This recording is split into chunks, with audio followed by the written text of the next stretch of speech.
Thomas Edison, दृढ़ संकल्प की रोशनी, संघर्ष की शुरुआत। तुम कभी सफल नहीं हो पाओगे, यही बात लोग छोटे थॉमस एडिसन से कहते थे। उनके टीचर्स ने उन्हें धीमा बताया और स्कूल में उन्हें नाकामयाब मान लिया गया। लेकिन एडिसन ने हार नहीं मानी। वे उन लोगों को गलत साबित करने के लिए तैयार थे। बचपन एडिसन को स्कूल से निकाल दिया गया, लेकिन उनकी मां ने हार नहीं मानी।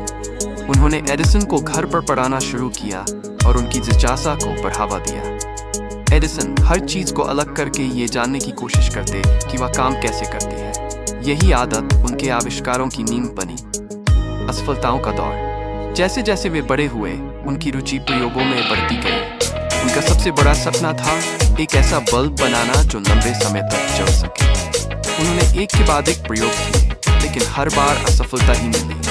7 बार असफल, 1000 बार असफल, 5000 बार असफल, लेकिन एडिसन रुके नहीं। उन्होंने हर असफलता से कुछ नया सीखा। एक दिन एक पत्रकार ने उनसे पूछा, आपको इतनी बार असफल होने के बाद कैसा महसूस होता है? एडिसन मुस्कुराए और जवाब दिया, मैं असफल नहीं हुआ, मैंने बस डज़न तरीके खोजे हैं जो काम नहीं करते। आखिरकार सफलता। अंततः सैकड़ों प्रयोगों के बाद कार्बन युक्त बांस कार्बनाइज्ड बैम्बू से बना एक फिलामेंट उनके बल्ब को जलाने में सफल हुआ। ये 150 घंटे तक रोशनी देता रहा और इस तरह दुनिया का पहला प्रभावी विद्युत बल्ब अस्तित्व में आया।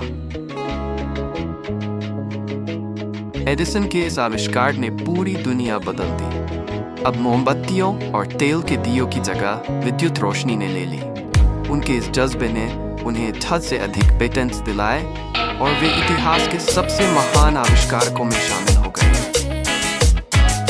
थॉमस एडिसन की कहानी हमें सिखाती है कि सफलता उन्हीं को मिलती है जो कभी हार नहीं मानते। असफलता वास्तव में सफलता की पहली सीढ़ी होती है। जब तक हम सीखते रहते हैं, हम कभी हारते नहीं।